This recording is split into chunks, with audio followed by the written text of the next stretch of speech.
नमस्कार दोस्तों, जय हिंद जय भारत। मैं हूं CL Saini, CD RK Saini BEd classes में आप सभी का हार्दिक स्वागत है, अभिनंदन है।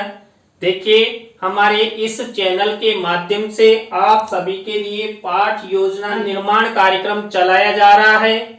इस पाठ योजना निर्माण कार्यक्रम के अंतर्गत आप द्वारा जो भी हमें कंटेंट भेजे जाते हैं, उन कंटेंट पर पाठ योजनाओं का निर्माण करके आपको उपलब्ध करवाया जाता है, जिससे आप पाठ योजनाओं का निर्माण करना सीख सके।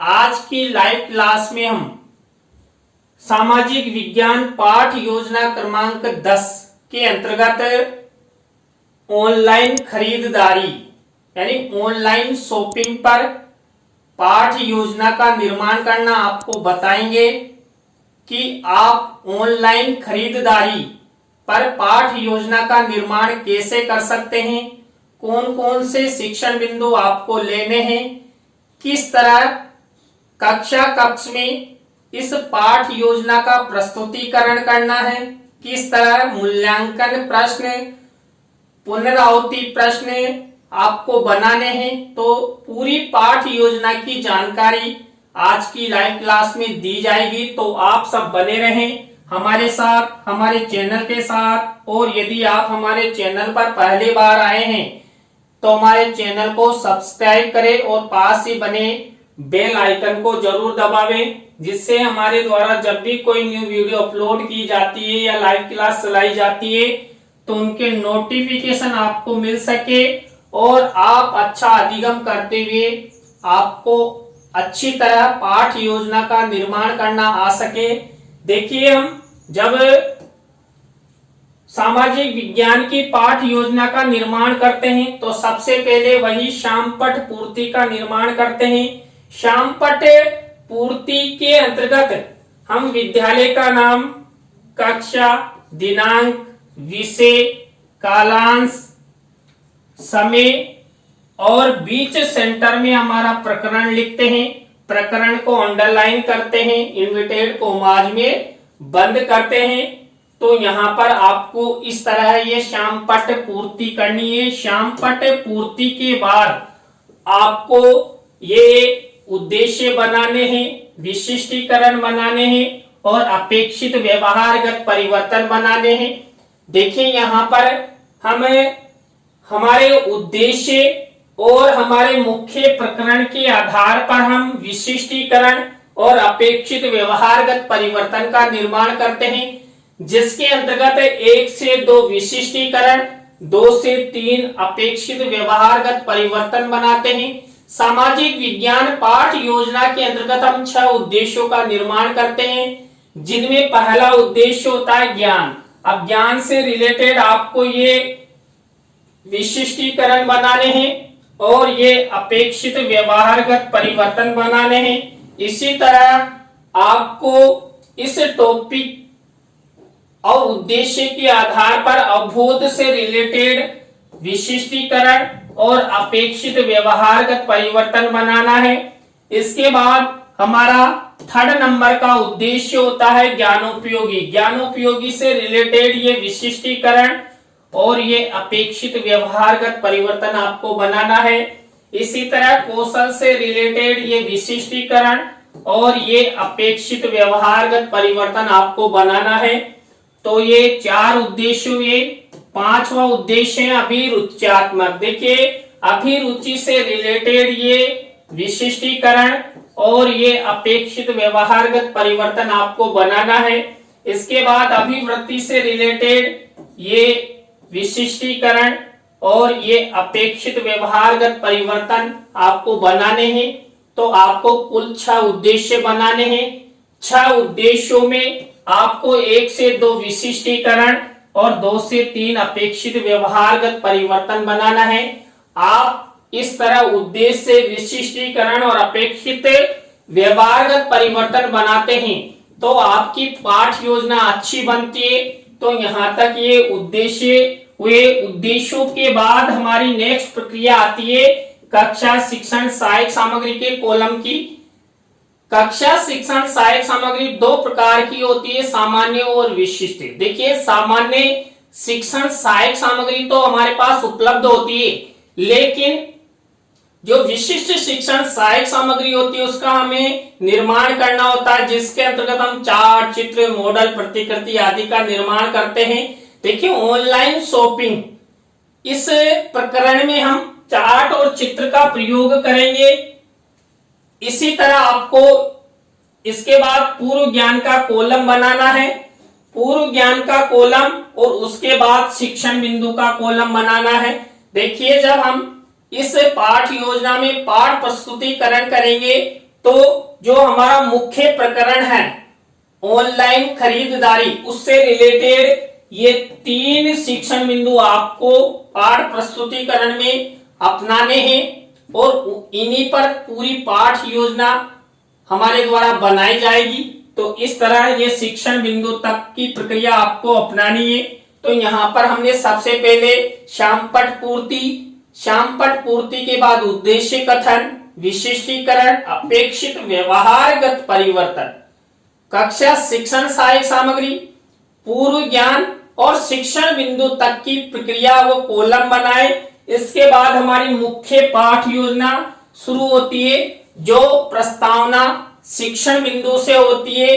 पहली स्टेप ही होती है प्रस्तावना, जिसके अंतर्गत हम 3 से 5 प्रश्न बनाते हैं।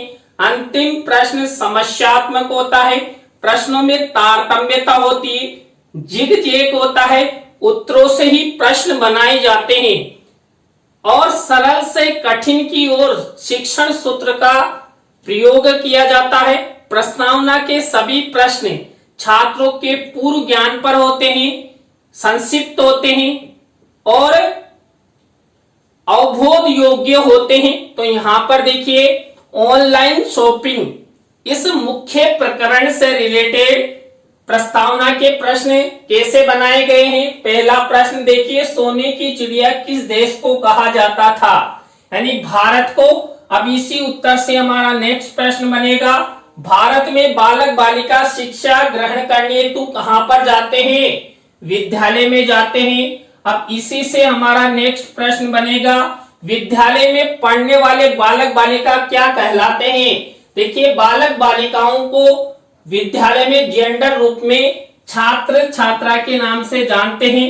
अब इसी से हमारा नेक्स्ट प्रश्न बनेगा, वर्तमान समय में छात्र छात्रा किसी भी परीक्षा का आवेदन पत्र कंप्यूटर पर किसके माध्यम से भरते हैं, तो ऑनलाइन साइट के माध्यम से भरते हैं, ऑनलाइन भरते हैं। अब इसी उत्तर से हमारा नेक्स्ट प्रश्न बना हुआ है, ऑनलाइन खरीदारी के बारे में आप सब क्या क्या जानते हैं।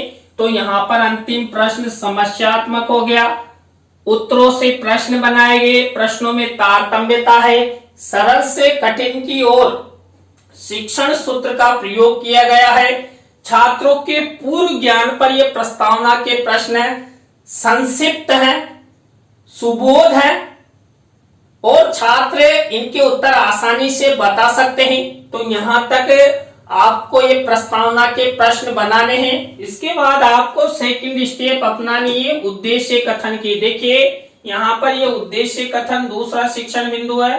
तो जो हमारा मुख्य प्रकरण होता है इससे रिलेटेड उद्देश्य कथन किया जाता है और उद्देश्य कथन करते हुए ही श्यामपट्ट पर हमारे मुख्य प्रकरण को लिखा जाता है। तो यहाँ पर बच्चों आज हम सब ऑनलाइन खरीदारी प्रकरण के अंतर्गत या ऑनलाइन खरीदारी प्रकरण के माध्यम से ऑनलाइन खरीदारी का इतिहास, फायदे एवं नुकसानों के बारे में विस्तार पूर्वक अध्ययन करेंगे।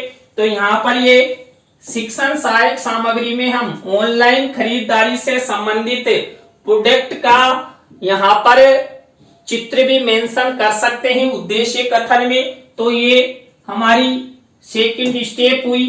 सेकंड स्टेप के बाद हमारी थर्ड स्टेप आती है पाठ प्रस्तुतिकरण की। देखिए पाठ प्रस्तुतिकरण के अंतर्गत हम क्या करते हैं, जो मैंने आपको 3 शिक्षण बिंदु बताए थे उन शिक्षण बिंदुओं पर पाठ योजना का निर्माण किया जाता है। तो यहाँ पर देखिए पहला शिक्षण बिंदु हमने लिया है ऑनलाइन खरीदारी का इतिहास।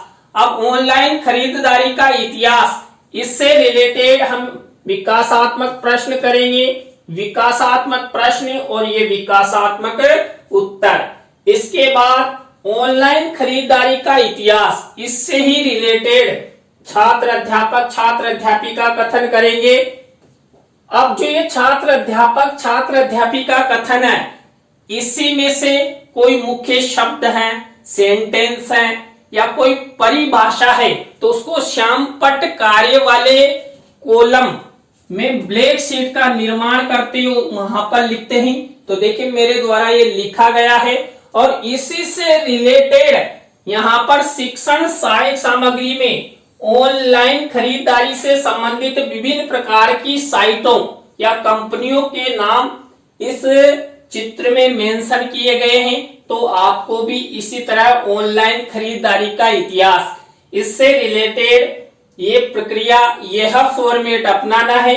इसके बाद ऑनलाइन खरीदारी से संबंधित ही हम क्या करेंगे, यहाँ पर जो हमने छात्र अध्यापक छात्र अध्यापिका कथन किया था उसमें से बोध प्रश्न बनाएंगे। ये बोध प्रश्न, ये बोध उत्तर 3 से 5 बोध प्रश्न आपको बनाने हैं। तो यहाँ तक हमारा पहला शिक्षण बिंदु कंप्लीट हो चुका है, किससे रिलेटेड, ऑनलाइन खरीदारी का इतिहास से रिलेटेड। इसके बाद हमारा दूसरा शिक्षण बिंदु आता है ऑनलाइन खरीदारी के फायदे। अब मैंने आपको पहले ही बता दिया, जो हम यहाँ पर शिक्षण बिंदु लेते हैं इससे रिलेटेड यहाँ पर विकासात्मक प्रश्न किए जाते हैं। तो ये विकासात्मक प्रश्न और ये विकासात्मक उत्तर, तो ये ऑनलाइन खरीदारी के फायदे, इससे संबंधित विकासात्मक प्रश्न उत्तर हुए। इसके बाद इसी से रिलेटेड हम छात्र अध्यापक छात्र अध्यापिका कथन करेंगे। देखिए छात्र अध्यापक छात्र अध्यापिका कथन है किससे रिलेटेड, ऑनलाइन खरीदारी के फायदों से रिलेटेड।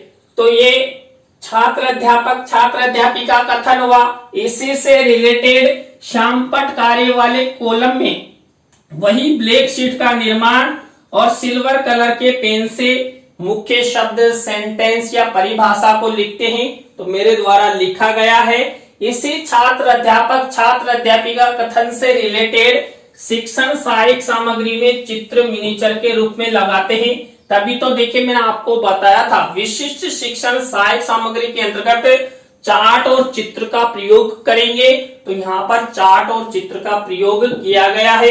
तो ये ऑनलाइन खरीदारी के फायदे, इससे रिलेटेड छात्र अध्यापिका कथन हुआ। अब हम इसी से रिलेटेड क्या करेंगे, बोध प्रश्न करेंगे। तो यहाँ पर देखिए ये बोध प्रश्न बनाए गए हैं। मैंने आपको पहले ही बता दिया जितनी विषय वस्तु होती है उसके आधार पर हम 3 से 5 बोध प्रश्न बनाते हैं। तो ये बोध प्रश्न, ये बोध उत्तर आपको इस तरह ये स्टेप यहां तक अपनानी है। तो हमारे 2 शिक्षण बिंदु कंप्लीट हो चुके हैं। 2 शिक्षण बिंदुओं के बाद हमारी थर्ड यानी कि थर्ड नंबर का जो शिक्षण बिंदु है, अब मैंने आपको बताया था थर्ड शिक्षण बिंदु के अंतर्गत हम ऑनलाइन खरीदारी के नुकसान, इससे रिलेटेड शिक्षण बिंदु लेंगे। तो ये ऑनलाइन खरीदारी के नुकसान से रिलेटेड शिक्षण बिंदु लिया। इसी से रिलेटेड हम विकासात्मक प्रश्न उत्तर बनाएंगे। 3 विकासात्मक प्रश्न उत्तर आपको बनाने होते हैं। इन विकासात्मक प्रश्न उत्तरों के बाद वही हम छात्र अध्यापिका कथन करते हैं। यहाँ पर ऑनलाइन खरीदारी के नुकसान से रिलेटेड ये छात्र अध्यापिका कथन हुआ। इसी में से वही मुख्य शब्द, सेंटेंस आदि को हम ब्लैक शीट के मिनीचर पर सिल्वर कलर के पेन से लिखते हैं। इसी से रिलेटेड शिक्षण सहायक सामग्री में क्या करते हैं, चित्र मिनीचर के रूप में लगाते हैं। तो यहाँ तक की प्रक्रिया। अब इसी से रिलेटेड वही बोध प्रश्न करेंगे। ये बोध प्रश्न है, 3 से 5 बोध प्रश्न आपको बनाने हैं। 3 कंपलसरी होते हैं। तो यहाँ पर ये ऑनलाइन खरीदारी के नुकसान, इससे रिलेटेड ये बोध प्रश्न उत्तर हुए। तो यहाँ तक हमने 3 शिक्षण बिंदु लिए थे और तीनों शिक्षण बिंदुओं में हमने एक ही प्रक्रिया अपनाई थी। सबसे पहले विकासात्मक प्रश्न उत्तर, उसके बाद छात्र अध्यापक छात्र अध्यापिका कथन और बोध प्रश्नों की। इसके बाद हमारी नेक्स्ट स्टेप आती है पुनः आवृत्ति प्रश्न। जो पुनरावृत्ति प्रश्न होते हैं ये जो हमने 3 शिक्षण बिंदु लिए थे उसी से रिलेटेड होते हैं। तो आपको ये कम से कम 5 पुनरावृत्ति प्रश्न बनाना होता है, आप 6 भी बना सकते हैं। तो ये पुनरावृत्ति प्रश्न और ये उत्तर। इसके बाद हमारी नेक्स्ट स्टेप आती है मूल्यांकन प्रश्नों की। देखिए मूल्यांकन प्रश्नों की स्टेप के अंतर्गत मैंने आपको कई बार बताया है, हम 3 तरह के प्रश्न लेते हैं।